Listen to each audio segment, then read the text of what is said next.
అమ్మవారి గుడిలో అధికారుల నిర్లక్ష్యం మరోసారి బయటపడింది. విజయవాడ దుర్గగుడిలో భక్తులకు విద్యుత్ షాక్ తగిలింది. ఉచిత ప్రసాదం కౌంటర్ దగ్గర నుంచి భక్తులు క్యూ లైన్లో ఉన్న సమయంలో విద్యుత్ షాక్ సంభవించింది. దాంతో విద్యుత్ సరఫరా నిలిపివేశారు. అధికారులు దాంతో ప్రసాదం పంపిణీ విద్యుత్ లేకుండానే పంపిణీ చేశారు.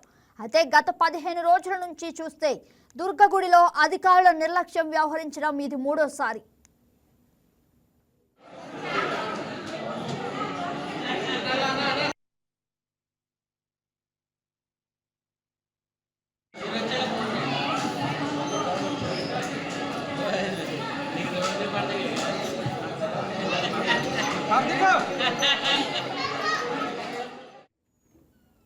విజయవాడ కనకదుర్గమ్మ అమ్మవారి ఆలయంలో వరుస అపచార సంఘటనలు జరుగుతున్నాయి.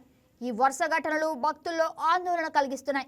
గడిచిన 15 రోజుల వ్యవధిలో 3 సంఘటనలు చోటు చేసుకోవడం కలకలం రేపుతోంది. డిసెంబర్ 27వ తేదీన అమ్మవారి ఆలయంలో అకస్మాత్తుగా పవర్ కట్ జరగగా నిన్న ఉదయం నిర్వహించిన శ్రీచక్ర అర్చనలో మరో అపచారం చోటు చేసుకుంది. శ్రీచక్ర అర్చనలో ఉపయోగించే గోక్షీరంలో పురుగులు గుర్తించడంలో అర్చకులు కొద్దిసేపు అర్చనను ఆపేశారు.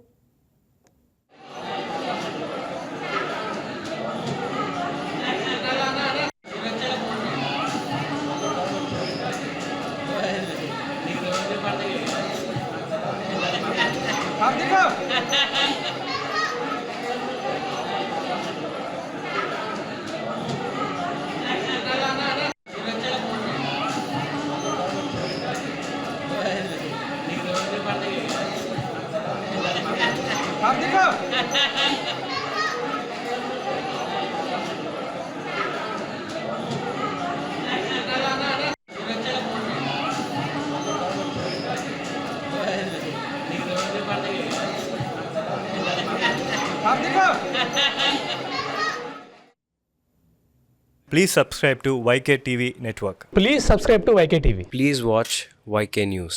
Don't forget to subscribe YK News channel